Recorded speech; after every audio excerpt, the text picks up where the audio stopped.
All right, I think we're going to get started. So I appreciate the opportunity to come and talk to you about some of the challenges. As General Vai mentioned, some of the key areas about, today about security, some of the challenges we face, some of the things we're looking forward.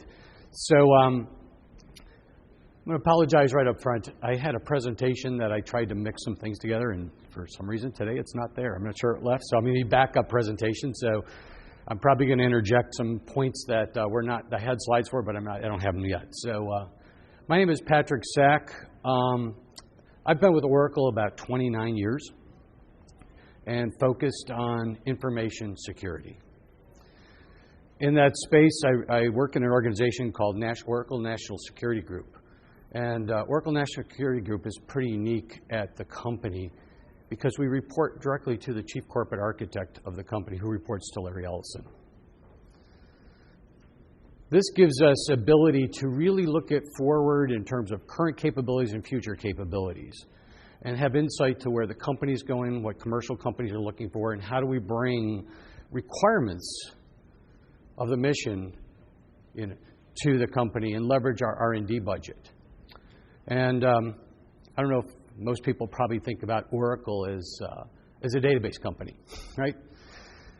I don't know if you've followed the news over the last few years, looked at the types of things that Oracle's been doing, but if we stayed a database company close to 30 years ago when I joined, we would probably not be Oracle today. We could have been Sybase acquired by SAP, right? We could have been Ingress and acquired by other companies, right? We could have been, SQL Server, right? We could have been by Microsoft, right? So companies grow, they have to adapt, they have to innovate, they have to look at the future and look at what's going on. And it wasn't about just databases at that time. It was about applications. It was about data. It was about access. So Oracle invests close to over $5 billion a year in making our current products better and coming up with new products and adapting to the industry where they're going. And where's everybody going? It's all about the data. Big data. Cyber is big data. Social is big data. Marketing is big data. And so the challenge, really the two challenges, are protecting that big data and making sense of that big data.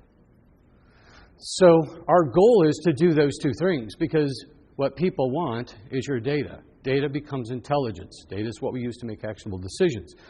So Oracle heavily invests in taking the products that we've been using forever and always innovating and making them better.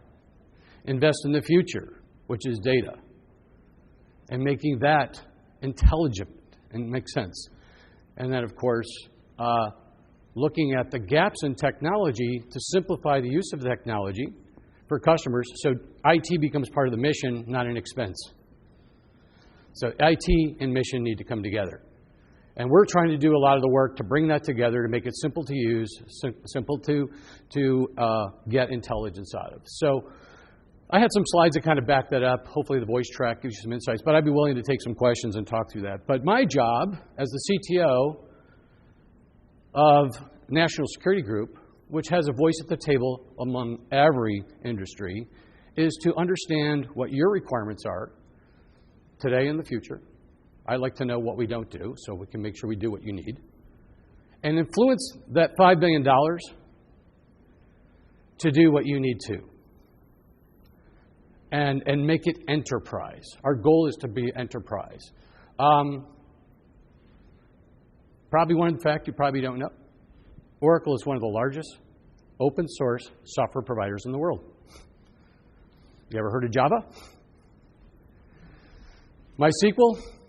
We have more than one of everything, right? We take that seriously. So seriously that it goes through every one of our quality assurance and information assurance programs to make sure of a number of things, right? Make sure the code fits our standards. Make sure we can support that when there's a problem. There's no code that's bug-free. So you need a process that allows you to file those bugs, identify those, but you need to test them and ring them out before you deliver it. And indemnification, because open source is full of different types of license models.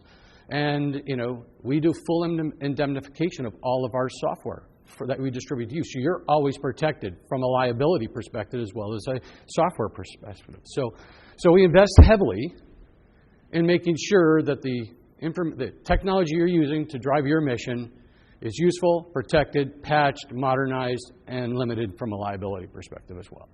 So I want to talk to you a little bit about where we're investing some of those dollars today. And as you all well know, right, this cybersecurity is not new, right? It's happening all around the world. And people still ignore it. I'm so glad we're down here in Fort Gordon where people take this serious and they realize the impact that this can have on the mission, on the country, on the businesses, and individuals, right?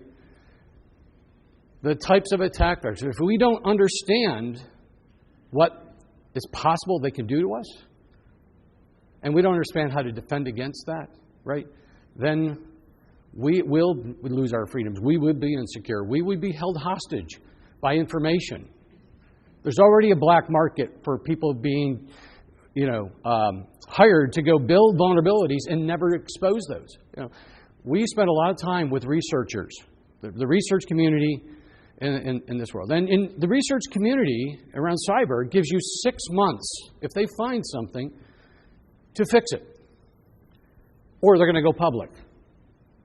So we work with a lot of researchers around cybersecurity. We spend a lot of time trying to understand that because our brand is at stake. And if our brand is at stake, your mission is at stake. And if your mission is at stake, other missions are at stake. Right? And so it's a serious business. Oracle has a global responsibility to provide the best possible security, the best capabilities, and stay in front of that. So this stuff's real. None of this stuff should be new to you, but why do people rob banks? That's where the money is. Why do people want to get to databases? Because that's where the money is. That's where the intelligence is, right? That's the gold, right? That's what they're after. And so we realize that the impact, right, is we've just created one of the greatest technologies that become the single most targeted system in the world. And another area that you probably don't recognize from an Oracle perspective is that database. Yeah, we have a database technology, but it's used worldwide in just about every industry: financials, healthcare, utilities, SCADA systems, manufacturing, airlines, telecom, huge telecom. Oracle technology is the foundation for most telecom around the world. We've acquired hundreds of companies to fill the gaps in horizontal technology and in industries. We are one of the largest providers in retail, telecom, every one of those industries, and they go up and down the stack. So we deliver full stack solutions from the disk to the servers, to the networks, to the platforms, to the applications, all the services, to the applications, and in today's world, on the cloud and on your servers on premise, right? So the future is about cloud and big data. What's the number one reason why customers are not moving to cloud today?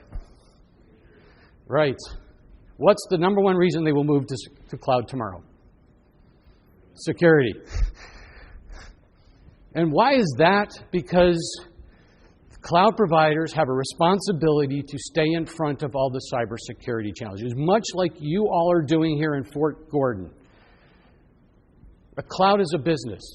It's a mission. It's a consolidation of many customers' information systems that drive their businesses.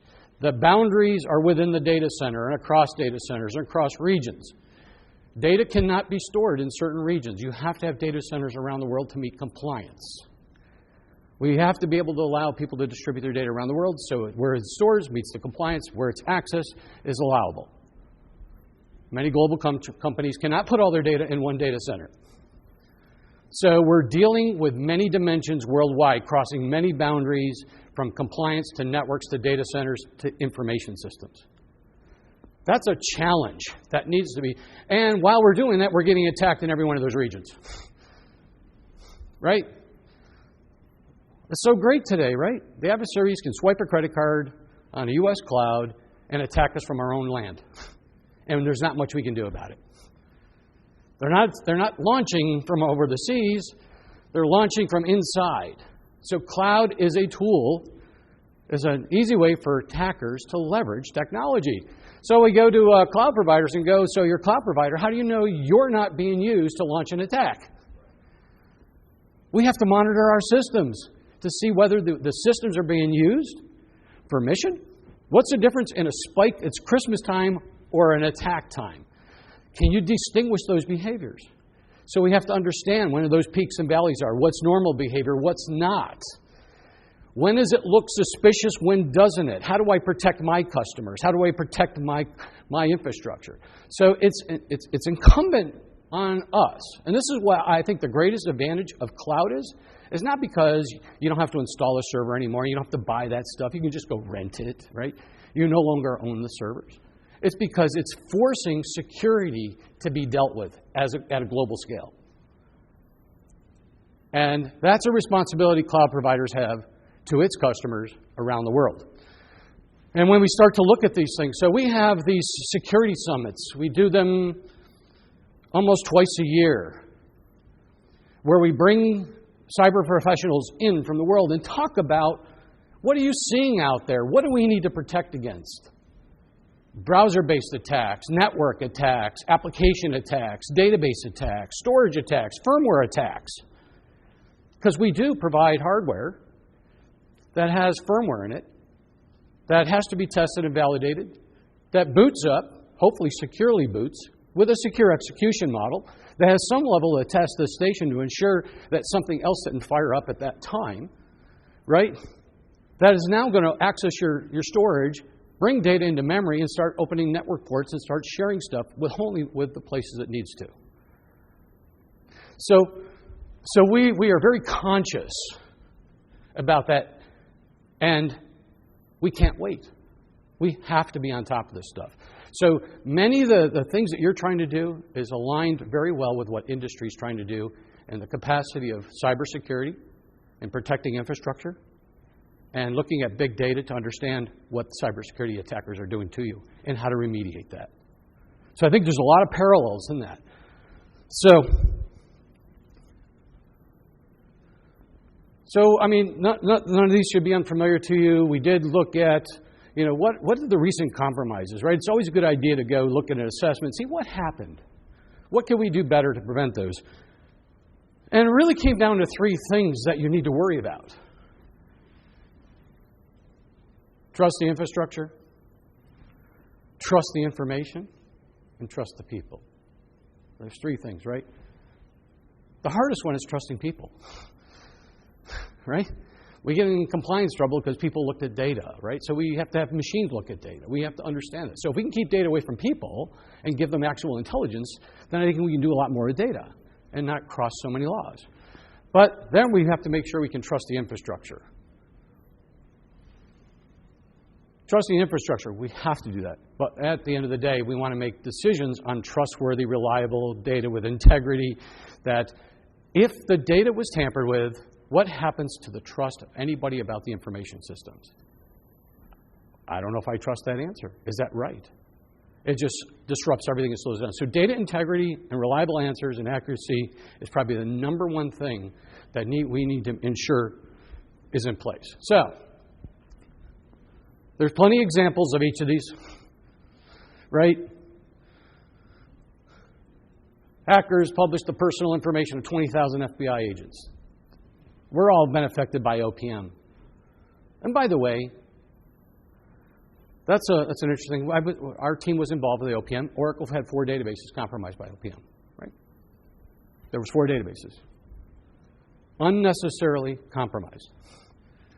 And you know what's interesting about people that do compliance and saying, hey, we got security, is they buy all these things. They bought some key technology I'm going to talk about in a minute. And if they just would have implemented them, right? I mean, people get rated on, how did you spend your money? Oh, we spent money over here. We bought a firewall. We bought an encryption key manager. And we bought this and we bought that. Nobody bothered to say, did you actually use it? Right? They're managing their budgets. They don't want to lose that money next year. We got to look like we're doing this right. Let's go get some stuff because if we don't have it, we can't use it. So let's get it first, and then we'll figure out how to use it later. Well, it was a little bit too late, right? And they got hammered about not implementing this. So people, even when they buy technologies, and I get a little upset about buying stuff and not using it, especially, so let's make sure we're buying the right stuff and implementing the right stuff. But there's a lot of folks that just don't believe it today. So, here comes some of the education, right? Again, we're going to focus on databases. Some of the other slides, I wanted to give you some ideas about what's going on in the world of databases. You guys have heard there's in the world today, I call it Baskin-Robbins of databases. There's every flavor you can have, every one of them.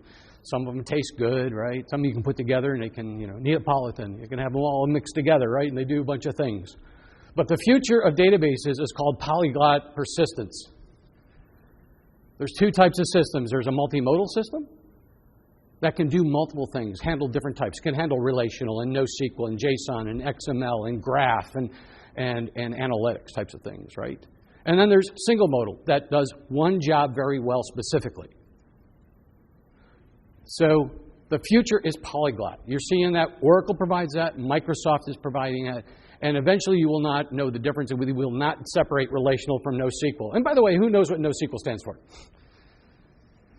Who knows what that stands for? It does not stand for NoSQL.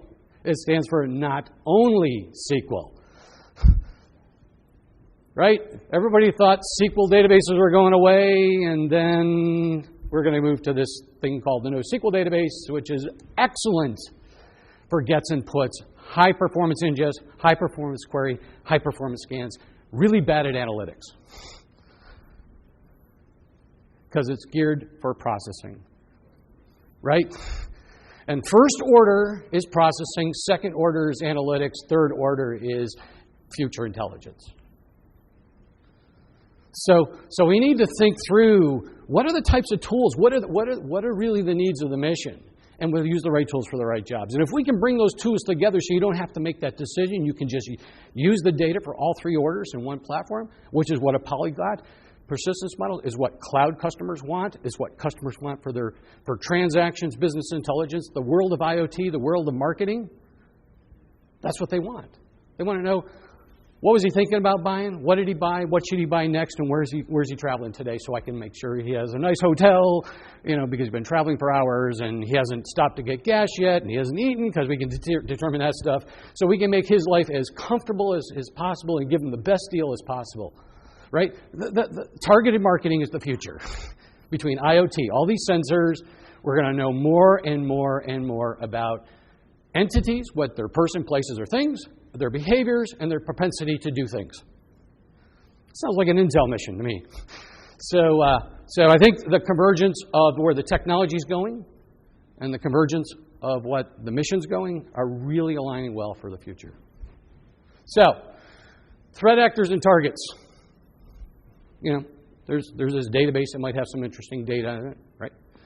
Of course, if you look at a TTP model and a reconnaissance model, you have to do reconnaissance, get a foothold, understand there, decide what you're going to do about that, try to exfil the data, maybe even try to tamper the data, monitor the system that could have been there for over a year and you didn't even know it, as it was in OPM. We need to know if they're there. If they're there, they have opportunity. If they're not there, what? Lack of opportunity. And they're going to have to resource to other types of mechanisms, right? So opportunities fall into things that are they in my network? Have they infiltrated? Do they take advantage of vulnerability in an OS? And OSs have no shortage of vulnerabilities, right? That's why you guys are so successful half the time. Making use of vulnerabilities, right? We want to use those. In fact, most hackers will use a vulnerability because that's a door that's open to them. They will not expose their techniques unless they have to. So don't be just looking for things that are known vulnerabilities. Look for the things that are not there, because they probably are, right? And that's the biggest challenge you have, right? And those come out as 0 days, and it's like we've never seen it before. So we've got to try to understand what are the capabilities, what could they possibly do, and so forth. But it persists across the infrastructure. There could be challenges. And what's interesting is when you can take and I'll just pick an open source, but you can take a complete open source stack and put it together and go, how does the infrastructure interact with the OS, which interacts with the I/O, the network, and this, and when it interacts with this type of application, it interacts with this type of request. It's kind of interesting to see how that whole thing works. You have the source code to help you understand that. And so it's not any one piece in the stack, it's the coordination of that whole stack about how it operates and infiltrates and gets out, gets in, and establishes a foothold. So it's very important that we understand that as well, right? Now, that's on this IT side. On the social side, we've found plenty of sites for people looking for experienced DBAs in the telecom world. Healthcare is huge recruiting of people. There's so much money in privacy issues with healthcare records. It's amazing. Big market. You post yourself up on LinkedIn, social world. Hey, I work over here. It was kind of interesting. I did a gig at Cedars-Sinai Hospital. Who knows where that is? It's in Hollywood. It's where all the stars go to get their makeup done or whatever, right? So, just kidding. I went over there. They were worried about security. They said, we need to build a warehouse, bring all the logs together, start analyzing these things. I said, oh, great. I'm in the Intel community, right? I got a green badge. You can't walk anywhere without somebody watching you, right? So 5 o'clock comes. I get over there. 5 o'clock comes. We're just setting this thing up, and the IT guys go, hey, we'll see you later. Like, where are you going? You're just going to leave me here? I have access to your database. You're lucky I'm cleared, right? And they left. I closed up shop. I had so much opportunity. It was crazy, And fortunately, I have to take a polygraph, so I like to keep my job and not be in jail.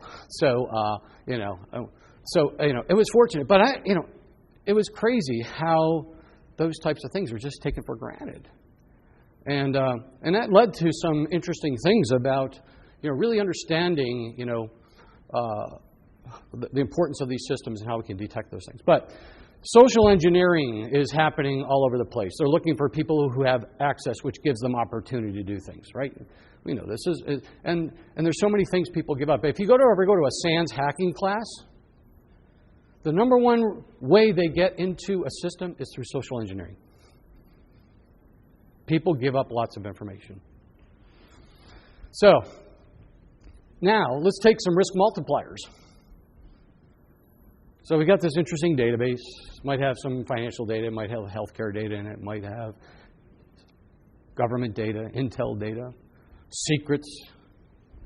Oh, by the way, it might actually have threat information and remediation techniques. So, of course, in any good system, you want to make sure that your system's high availability. They have no single point of failure, so we like to have high availability, which in some ways makes sure we want to have copies of that data laying around. And then we need to make sure that people, can test with real data, can evaluate and do this thing. So we make copies of the data and proliferate it to other types of systems. And then we have legacy apps that just, they can't be upgraded, they can change, they need their own version of this stuff, and we have multiple versions. And then we start outsourcing, we hand over our systems to people that, that don't work for us, but we have to trust them. And then we go to the cloud where we don't even own the servers, and we don't own the buildings, and we don't control who walks in and out of the gates. But that's the future. So I don't want us to hold on to the past, because there's benefit at the end. So it's just problems we have to solve. Those challenges become our opportunities and how we solve those. But we have to understand, where's my data? Oh, it's right here. Well, no, it's backed up over there. Is it protected? And so every place we put the data becomes an opportunity for somebody to steal a copy of it. Oh, I don't know. Do you recognize the face? No, sorry. I can't let that one go. He's cost us a lot of ramifications there, right? There's a guy who was operating in Hawaii and accessing corporate systems in D.C., right?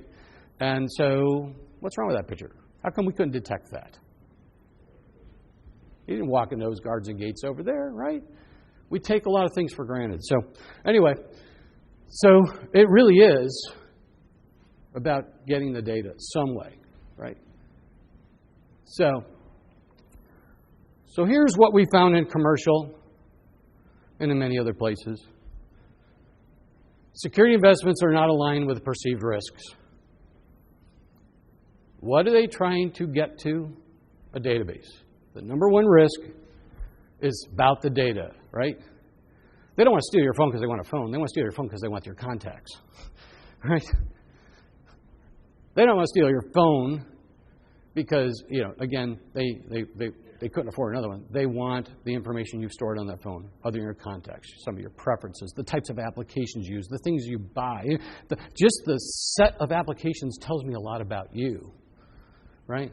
It would be interesting, right? And so forth. So they're going after databases, whether they're embedded databases on devices or enterprise data for the globe. And if they can get a copy of that anywhere, they will, because it gives them advantage. It gives them intelligence. It gives them insight into what your emissions are. So the way we spend money on it is not aligned with where the attack vectors are. And I would offer one of the things here at the team, right? So, yeah, we are more than just a database company today, right? We do a lot of things up and down the stack and infrastructure, but we still are a database company at the end of the day. We have capabilities that most don't. And we would be happy to come down and do some workshops to talk to you about what we think some of the key threats are and how to put better defensive systems in there. We have a highly resilient system. We think about the network as the battlefield. And we need to operate in that battlefield to ensure protection of the data. And in many ways, in a hostile environment, that has to be highly resilient. But is there something wrong with that picture? To really lay it out again, right? 76% of the breaches are not stopped by just network security.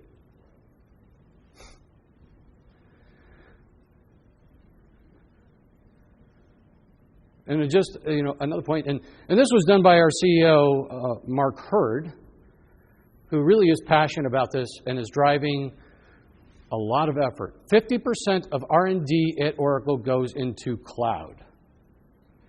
All new requirements come from cloud. Our cloud is driven by our engineers to make sure that the stuff we build, we know works. So today, the cloud is an engineering and a requirements need and fulfillment of those things to ensure the stuff we build actually works until we get to a point where we can hand it over to people that manage this whole thing. But it's still immature when it comes to a lot of these things, right? So again, this just allocates the cyber is on premise, the cloud is in reality. We need to solve these problems. Our focus is all those tiers, not just one of them, and spending the money appropriately across those. So if you want to know, kind of to make it simple, is say, hey, what does Oracle do? Just think about what I would call the basics. Our focus from a company perspective worldwide is big data, analytics. Security has always been in our DNA. Oracle started as a project at CIA. The term Oracle was a black program at CIA. They gave us the right to use that. It was a big failure that turned into a big success. NASIC was the second customer of Oracle. Our hearts and minds are in the United States in making sure information protection, information access. So security is highlighted in red. That's my passion. That's a core principle that Larry Ellison drives at Oracle. If you look at our software assurance, our quality assurance plans, all the things we do, you would recognize that Oracle takes security seriously. We have an ethical hacking team. We have a security points of contact. We have coding standards. By the way, when security became really important to the industry, all the folks we hired from education systems, nobody taught security, coding standards, right? I mean, we are the second largest software development company in the world. Microsoft's first. And we have all this code. How do you do software development securely? We had to set up all these training classes We had to build up our own tools. We have a set of tools where we do scanning of C and Java to look for buffer overflows, injections, different types of principles. Every time we see an attack vector, we scan our code to see whether or not we're defensive against it or something, and we do that. So we have a set of tools we will not sell to the industry because adversaries would buy it to understand how it works. Right? You got to think about that, right? So we do. So we take security seriously. We use a lot of tools. It's 400 different tools for information assurance, all the same ones for fuzzing and for exploits and things like that. We have an ethical hacking team that, it's kind of interesting. If your ethical hacking team didn't find anything, does that mean your software's good or they're not good? So it's a kind of debate, right? So they need to keep finding stuff, right? I swear they pay some people to just put stuff so they can find, but that's okay. But our ethical hacking team finds things because every vulnerability that goes out the door costs us $1 million to fix on the back end. That's not good business. So we want to mitigate that. So security is important. Integration, data integration, systems integration, machine integrations, cloud and systems all the way up through the hardware. So these are the basics. These are the focus areas for Oracle. So some of the basic things that you should do with your database. It's fairly straightforward today, not hard to do. Most people don't. Encryption. Right? Now, why don't people do encryption? Yep. So there's performance, availability. Now, encryption is, sort of an interesting mechanism, right? I like encryption so I can delete my data really quick. If you're operating in a hostile territory up front and something goes awry, you need to get people out and leave data behind. Well, you need to delete that data and get the people out. Destroying the key destroys the data. Now, in many ways, if you're highly sophisticated, that may only buy you some time. And if you've focused on what IAD is looking at, who we're working really closely, is quantum resistant and quantum post-quantum computing. So if quantum computing was here today, security would be zero. But that doesn't mean, if zero, then why should I worry about the next 5 or 10 years? We've been talking about for 30, right? But we're focused on driving post-quantum encryption algorithms, quantum resistant algorithms, bigger keys, elliptical curve, different types of things. Symmetric keys are actually very resistant to that. So we're working closely. NSA has gotten with us and said, we want to make sure Java programmers are leveraging quantum resistant algorithms. Can you guys put that in the Java stack? Right? And so things like that, it's just making sure the academic and developers are doing this. And then can we put it into the enterprise so that we're prepared when that day comes? We've got to start thinking about it now, planning for that, right? So we're there. But that's no excuse not to do it today, right? We've got to fight the mission today. As General Vice said, we've got to prepare for today and prepare for tomorrow, fight the war. They're coming at it, right? So protect the data. It's actually much harder, right, to do it. So the key to data encryption is actually key management, right? So I'll touch on that in a minute. Data access. Not everybody in the world needs access. Administrators don't need access to data. Certain analysts need access to different data. Analytics need access to data, but they don't need the same data the analyst needs.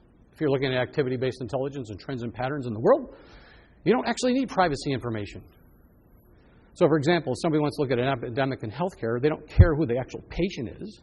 They care about the diseases that are going on and the symptoms and determine whether there's an epidemic occurring. And that's based on analytics and regional and things like that. But I don't really need to know who he was or what. I just need to know demographic information, what the symptoms were, what did it lead to, and so forth. Now, if we get serious, then at the end of the day, you want to go, who was the patient? We have reasonable suspicion. We need to inform people, and now we need the real data, right? So we have to think about ways to do that. So data access, whether it's a person or an analytic, may not be a person, a non-person entity. We need to enable analytics to run to find out answers to deliver information to people, right? And that's how we get through the world with legal authorities to collect and compliance issues and so forth. So data access is not limited to people. It's limited to processes. And by the way, if we can do that, we can do a better job because most hackers are trying to masquerade as different users or processes and things like that.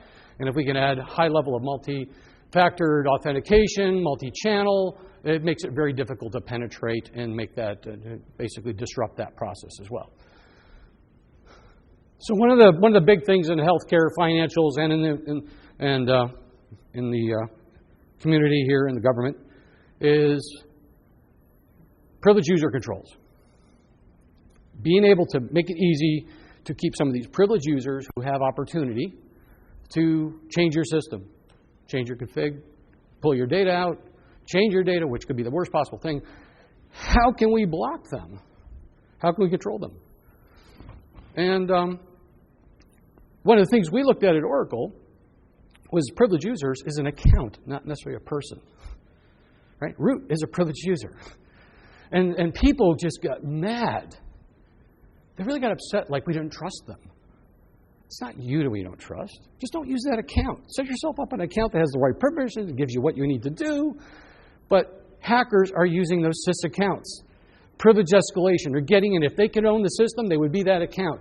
We have to protect against the use of that, not only from an insider threat, but from an attack vector. Privilege escalation occurs in these systems that gains you the access to own that system, to do what you would like. We cannot allow that to happen. Data redaction. The big thing today, data redaction. This is actually pretty interesting, right? Customers came back and said, sometimes we don't need to share all the data. I think every one of us has experienced this if you bought anything on the web. And you probably, if you're like me, you have multiple credit cards, you try to spread all those transactions across. And it comes up and says, which card would you like to have? And you go, hey, I'll pick the one that ends with 4321 or this. You don't see the full credit card. Well, the reality in any application space, that credit card is just masked on the screen. It's not masked in memory. It's going over the network. It leaves the database, right? So the customers said, we need a higher assurance method to do this. Can we build the redaction in at the data tier so we limit the exposure of that real data? Because the only time that credit card needs to be seen is when I actually have to send it to the bank or to the financial institution to make that transaction. So I know you get your product, I get my money, and they get charged, right? So there's very discrete uses of that. But generally, it's used for identification and confirmation models. So we had to build in technology. We built in technology on a real-time system. If you only need partial information to do your job, then we can real-time only give you what you need. So if you want to know how many calls are coming from this area code, I don't have to just strip off the rest of the area. I can just say, here's the area code. Have a nice day. Add them up. Right? So data redaction is real-time privacy controls that never leaves the database. That means it doesn't leave the database. It doesn't go over the wire. It doesn't go to the application. It's not sitting in memory. We mitigate risk. And then we define when is it really needed. And then we take that a bit further. We do data masking. So we can say, hey, I want to give my data to somebody because they want to do some analysis on it. We want to do testing on it. So we do data masking. And today the industry is looking at data tokenization with some type of encryption models and things like that. But many times the tokenizations will help you only do equalities, but it's very difficult to do ranges. So what we built is a capability of what we call deterministic masking. So it truly represents the data, but it allows you to provide algorithms that, 1 and 1 will add up, but you can do fuzzy searches and they will still hit. So it solves the problem of proliferation. And then, of course, we need insight into how well our systems are operating. What's the performance look like? What's the configuration look like? Is there a vulnerability out there today? Did I just go from green to yellow to red? It's okay to be vulnerable. It's not okay to not know that. Okay? If you're going to make a risk decision saying, hey, we can't patch that system right now, we're going to have to operate within the red for a week, at least you know that. And you put people on heightened alert to say, hey, let's start monitoring your stuff. But when you don't know that, that's not acceptable. So it's all about protecting the data everywhere. And by the way, the little check marks on that, if you're part of the IC, the D&I bought an enterprise license for Oracle technologies, many of the ones I'm going to talk to you about. For you to do this, you don't have to buy anything. The goal was to move to the cloud and secure your data and not give me an excuse that something's too expensive or you don't have the money to buy it. It's available to you today. Most in the community and in the world, and this is not being arrogant or bragging or anything, but people use Oracle when they have data they're worth protecting. It's synonymous. Why do you use Oracle? Because of their security. I want to give myself my best chance to protect my data. When it's in other systems, that's not to mean that people wouldn't put other sensitive data in other systems, but most systems that have sensitive data are using Oracle technologies. So, we need to make sure we can trust our system. We need to have processes in place. We need to be able to do discovery, provisioning, patch, change management, and configuration compliance. Guess what? Everybody has these system management tools. It brings all together in a single repository all your vulnerabilities about every one of your systems. That's a great attack vector. Right? You got to do it, but you got to protect it. So as it turns out, Oracle's system management stuff sits on a secure a repository for system management, which we monitor that. So when you pull all that data together, oh, that system's in the red, that one's in the red, that one's not patched, that one's not patched. Thank you very much. Protect that system information. That exposes you. Who has access to that system? How often do you patches? Where's your vulnerabilities? So we need to have insight into this process. We need to be doing these things. We need to make sure those endpoints, those targeted systems are patched, but we also need to make sure that the management data about that is also protected. By the way, based on a Verizon report, 99% of exploited vulnerabilities were compromised more than a year after the CVE was published and applied. A year of opportunity. So I hope you guys are mining that CVE database and looking for stuff there as well, right? Trust your data. Trust your data. Data's coming from, has pedigree, has origin. You know, do you trust where it came from? Do you trust what it says? Has anybody ever tampered with it? But you got to bring it in. There's volumes and volumes and volumes of data. The world of big data is large volumes of varieties of data that we're operating at very, very fast speeds. Hopefully someday we can get to the cyber speeds on most of that stuff, but we're getting close. So, you know, we need to look at how do we bring that data in? How do we integrate it? How do we tag it? How do we rate it? How do we enrich it? How do we make sense out of it? This is part of the problem in data acquisition. And there's a set of services, and not just one. We bring data in, we run it through some property, we do data preparation, we run it against metadata. We have data quality that says, does this look like something I've seen before? Is it new? Is it different? Why is this? Is the new one the right one? Is the old one the wrong one, right? Or vice versa. We need to have some gold copy of the data, something we can base decisions off. And we have to move data at rapid pace over thin pipes worldwide, up and down. So Oracle has a whole suite of capabilities, but data integration and ability to trust your data involves all these assets of it, not just move data and make sure it's encrypted so when you pick it up on the other end, the integrity checks, right? That doesn't mean the data is good to use. Doesn't mean it's comprehensible. Doesn't mean it, but it's a necessary thing, right? So what happens? Caution, bad data, right? Bad data quality may result in somebody kicking their computer off the desk. This stuff's no good. You all can imagine, right? Nobody wants to make bad decisions. The right decisions with bad data is not good, right? So, trust your people.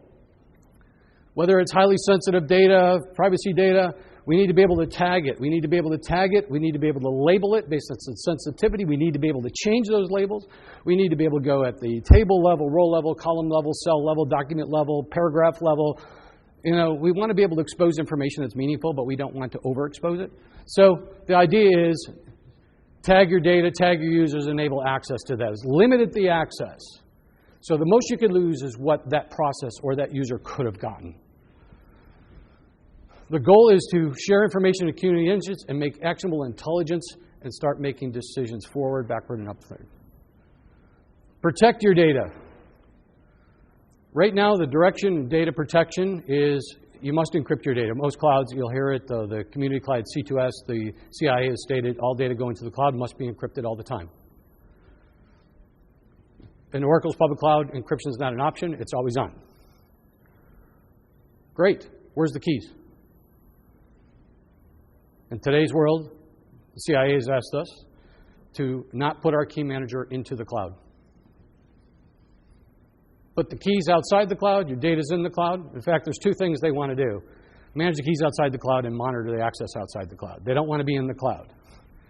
So they don't want to use all services from one cloud provider. They want to do some things on premise. So it's a hybrid solution. It gives customers more control. It makes them feel comfortable. Oh, when I move out of that cloud, all I got to do is destroy the key. How do I know they really deleted my data? Right? You're running an API to delete stuff. Did anybody ever check to see what the API does? Right? So, how do I know it was a secure delete? How do I know my data is all gone? Well, the assurance you have is if it's encrypted with a key and you control it, it's a pretty good secure delete, whether it's really gone or not. Now the customer should free up that capacity and use it for somebody else, right? I've had my guys on team go buy disk drives off eBay, scrape them, and it's amazing what you can find on those disks.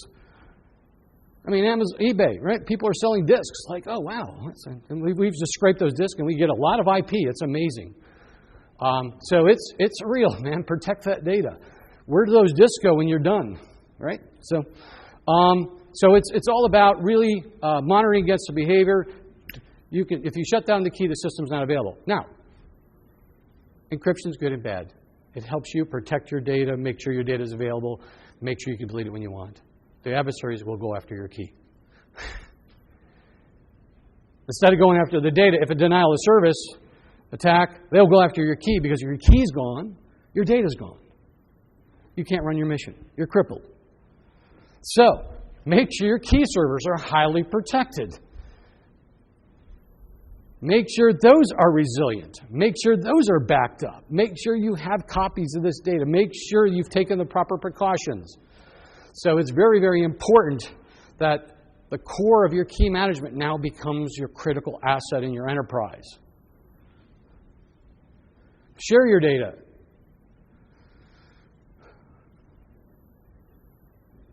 What do people need to do their jobs? Yeah, give me access to your table. I don't know. Give me access to that JSON document. I'll figure out what I need. Well, do you have sensitive data in there? You have to kind of go, do you really need that? Do you really need this? We need to work together to understand, to ensure the best possible outcome with confidence and accuracy that you're getting all the data you need to make the right decision. But you don't have data you don't need to make that decision. And just by giving people access, and this is what developer accounts do. If you've ever looked at an application, querying a database, they act on part of every user. They have complete access to all this data. That's ridiculous. We've got to change the way we build applications. We have to integrate with identity and access. We have to integrate with attribute services. We have to integrate with data tagging. We have to understand the channel, the users, the data, and make sure we only authorize access to those. Because that application is a big fat tunnel, actually multiple channels, because it's clustered, to a single copy of the data. So we need to make sure we're doing that. This gets to be hard. People don't want to do this. Spend the money up front, not on the back end. Reduce the exposure, mask and subset the sensitive data. Again, we talked a little bit about that. So we can do masking and subsetting. So you can give data to people and partners, and they can run analytics, and they can give you back better information. I mean, that's what a lot of people are doing in cloud today. The cloud has all these really great analytics. Give me your data, and I'll tell you what's going to happen tomorrow. Customer doesn't usually have the people or the technology to do this. Like, put your data in the cloud, run it through this, and I'll tell you what's going to happen tomorrow. Predictive analytics, right? I'll tell you what's going to happen next week. I'll tell you what you should change. Great. How are you protecting my data? If I gave you this data, could you make that same decision? And so when we're doing data masking, that's what a lot of customers are doing, is they're handing over data that's masked to an analytic system so they can get an idea of what the outcome could be. One of the other areas, Oracle has more than one of everything. And we acquired Sun years ago. And before that, we found out that, without a good operating system, things don't work very well. And this is a really good example of a project going product. Open source project. There's a difference between open source projects and open source products, right?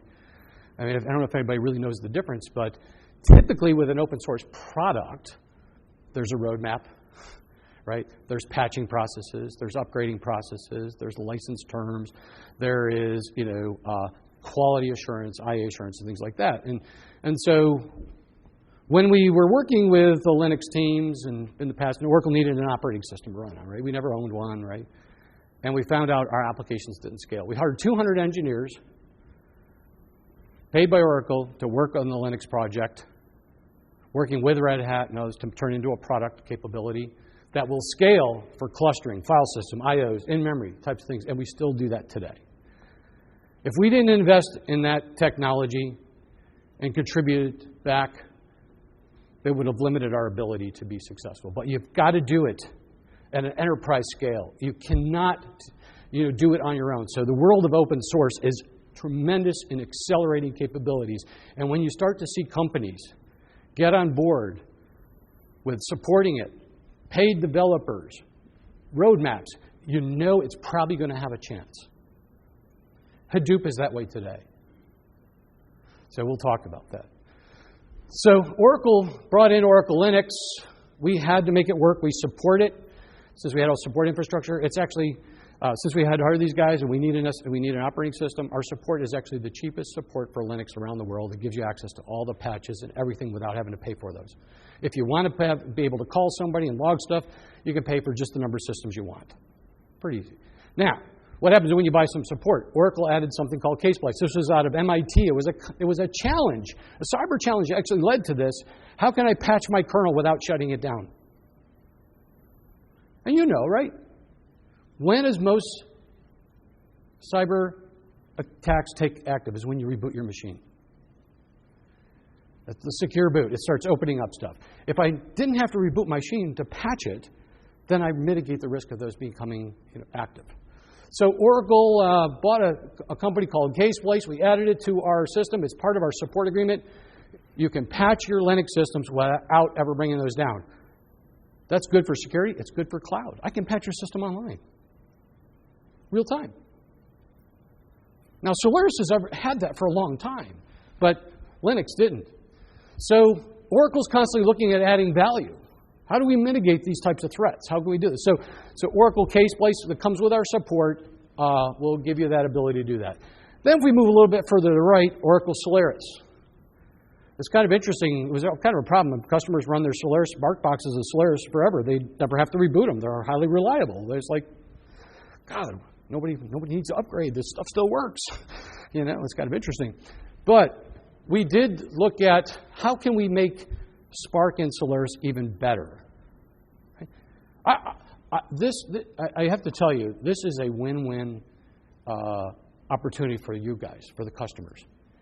Oracle is highly competitive inside. We sell x86 servers. We sell Spark servers. We sell, we have Linux operating systems. We have Solaris operating systems. And these guys are competing on a daily basis to make each of their products better than the other guys. And you guys win. dtrace came from Solaris over to Linux. It makes it really easy to start debugging and looking at actually what's happening. It's a great tool. So we have to move on a little bit more. But one of the things we did in the Solaris space is we started to say, could we get better? How would we do this? How do we mitigate encryption? We started to put stuff on silicon, and I'll share that with you in a minute.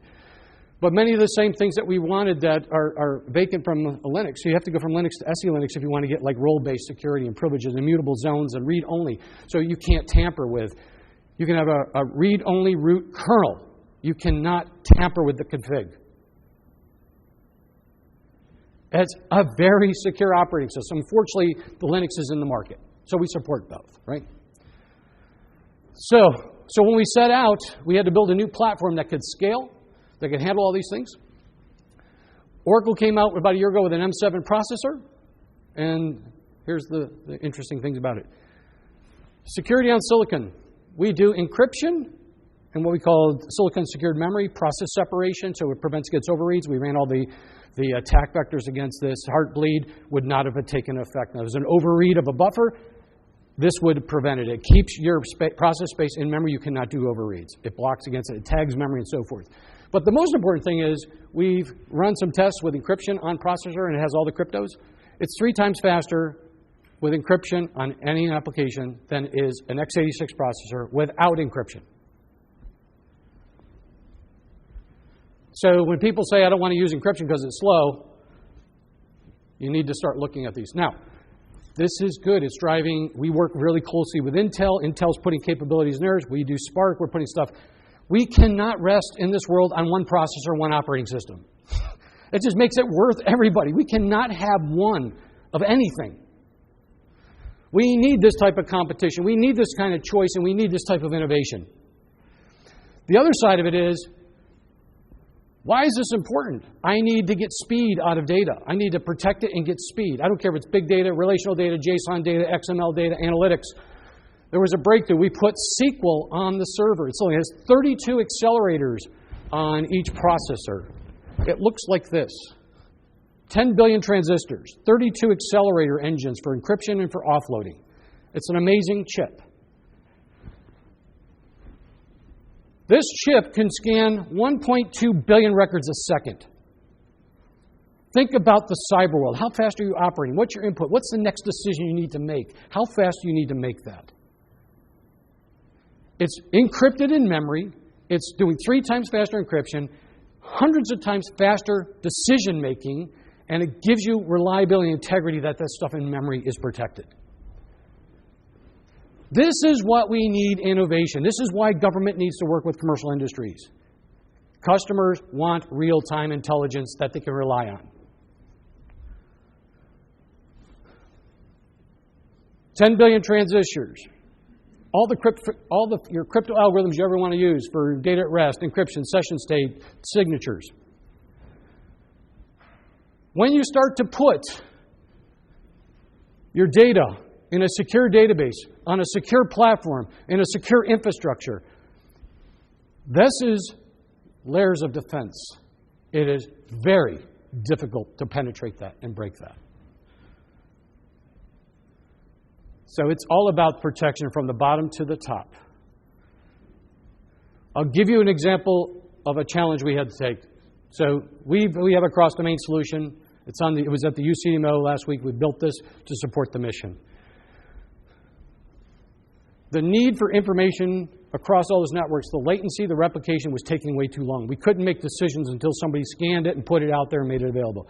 So the challenge was, how can I put that into a single integrated system? Make it simple access. One copy of the data, tagged appropriately. If you're coming through this network, it's this user from this network. We know who you are. We know what the network is. We know what the action is. We know what the data is. We can give you the right information. And if somebody downgraded something, you've got the information.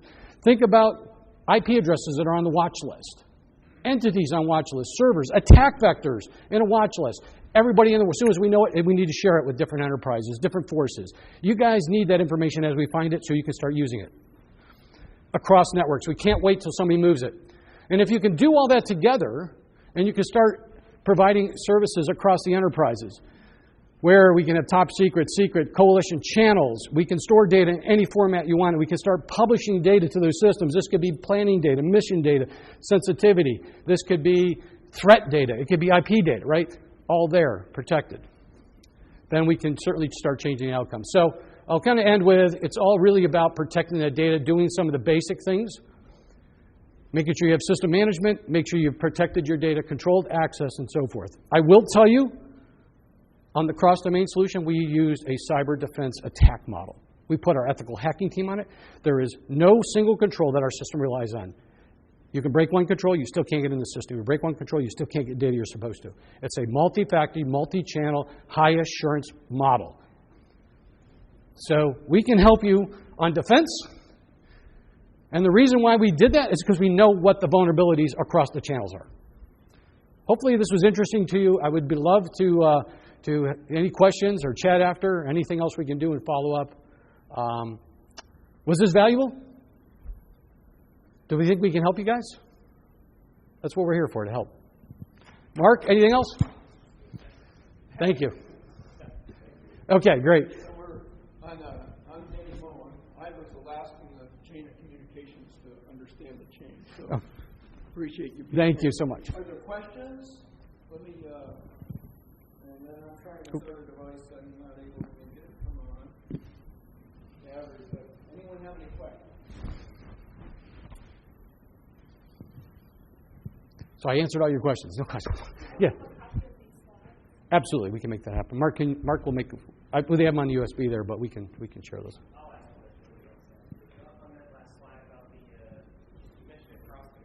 Yeah, that's correct. Really cross-domain, or is all that different classification of data on one database? All that classification data is in one database, mounted against different networks with high assurance controls in between. The idea is not to move data. And when you start to look at, so there's three types of cross-domain solutions, right? There's transfer methods, right? Moving content from one to another. And that's pretty much the safest, right? That's the safest, and that's fine. And if that's all you need to do, you should be using those. This one's not, it's a little bit more risky, right? There's access methods, right? People use VDI, types of things to get access to lower level networks and do things. So it's an access method.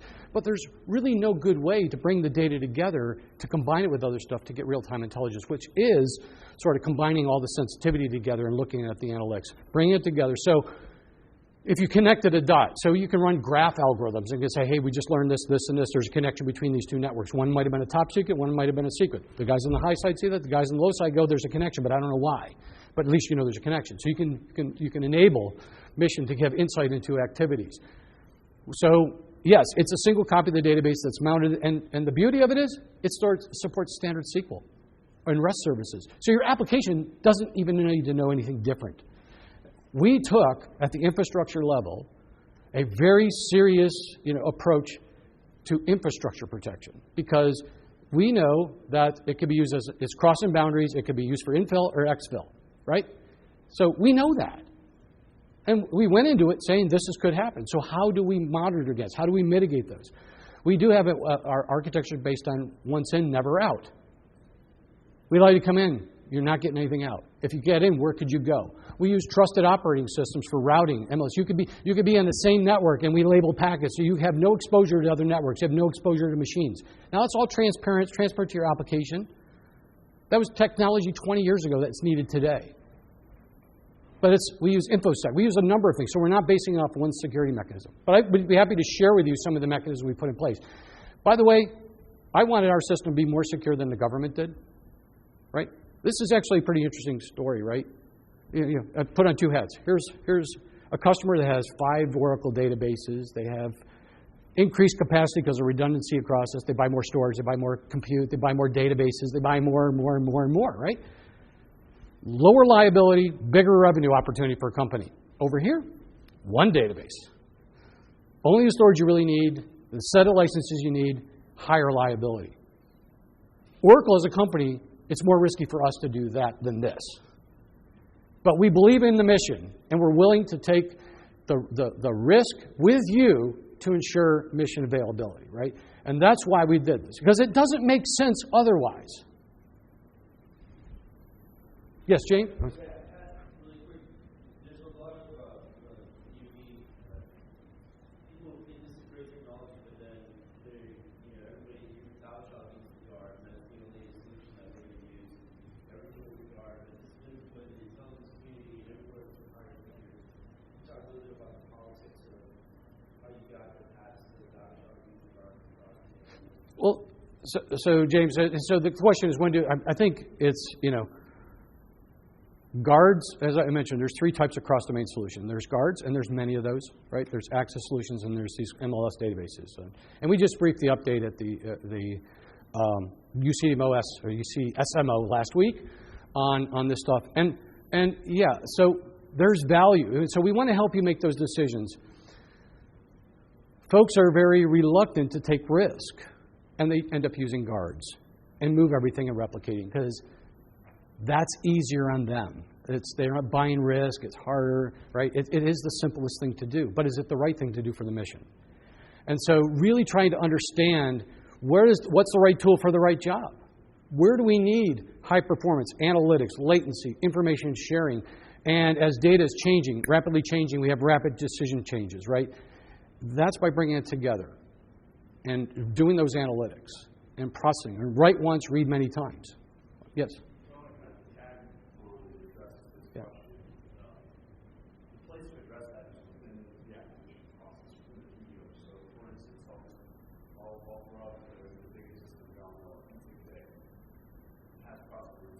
Mm-hmm. Okay. Prescribed, baked into the program. Now shall use these cards. Yep. That's what was required. Sure. So the place to address that is you go back to your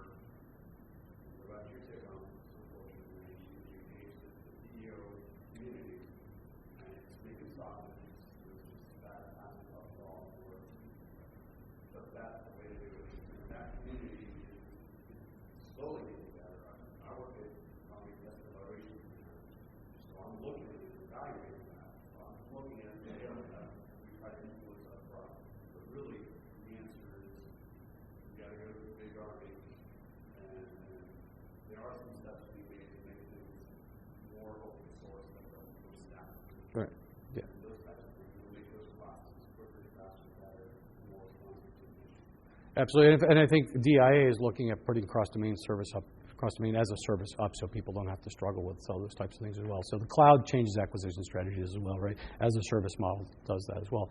But I appreciate your input in there. One thing I did want to make sure I disclose, right? Moving data into a database still requires a guarding process, right? We don't want to disseminate malicious code, right? That's not the goal here, right? And you may use a guard as you're pushing data through to do data cleansing and sanitization. In fact, I don't know if you're familiar with the Assured File Transfer Guard. Boyd Fletcher at IAD has a Raise the Bar program. He's going to require every guard to use content sanitization. The core product for that is Oracle Clean Content. There's 2 products in the world that do this, Oracle Clean Content and Purifile. It looks for malicious code buried into documents. It can neutralize it, scrub it. It can look for information leakage and things like that. I could talk all day on sort of the attack vectors and a document perspective. And so we need to make sure that, when you go from low to high, it's malicious code. When you're going high to low, it's leakage, right? And so that we do put the appropriate processes, and the way I tag this is we need to ensure the data is safe and secure, right? Not just secure. It's got to be safe for use, right? And so guards implement a lot of that process. And it's not unusual to find us either implemented through software or through one of the hardware solutions that pass the data through. Now we know it's safe. Now we know it's secure. Now it's accessible, right? So I think there's a complement for all those things to be used together.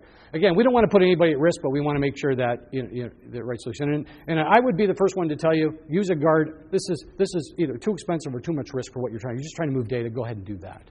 I want to make sure when you use this is driving your value, because I don't want you to have the risk either, right? But I think it's highly valuable to the mission for information sharing, especially threat information. As we're operating in the field, how do we start sharing that stuff? Whether it's a list of IP addresses, attack vectors, methods, TTPs, whatever. Okay, great. Thank you. Anybody else? Well, simple question that I was going to ask about the 6A Western Solution System, and how it's compatible with the V6A version of the CDSS. And are you implementing your version of the CDSS in the V6A, or are the Army leveraging your Western solution? Is it compatible? Well, Army INSCOM is the one who pioneered the cross-domain solution. We first went through that with them. And then it moved to DI, and then there was some ODNI programs for special access programs that fell underneath all that as well. So highly sensitive stuff, right? And so, to answer your question, I mean, we have some folks back there. I think it would benefit from that, but I think there's some stated goals. You need to use guards for this. I don't think they don't know there's an alternative. We also started this phase 1. And phase 2, we are planning to use V6A with the CDSS implemented. Okay. Do live sensor and all that. So I'm not sure if that CDSS version from V6A is compatible with your version, or from your end you do something totally different, something that you can find. Something we can find out. So Mark. Yep. We're working on implementing modernization efforts to bring global approaching the program management office with these type of capabilities. The other capabilities that you see for creating these cross-domain solution opportunity is the Cyber Analytics Center and the Cyber Analytics servers that is the whole high top secret information coming in. How do you analyze the data? We good?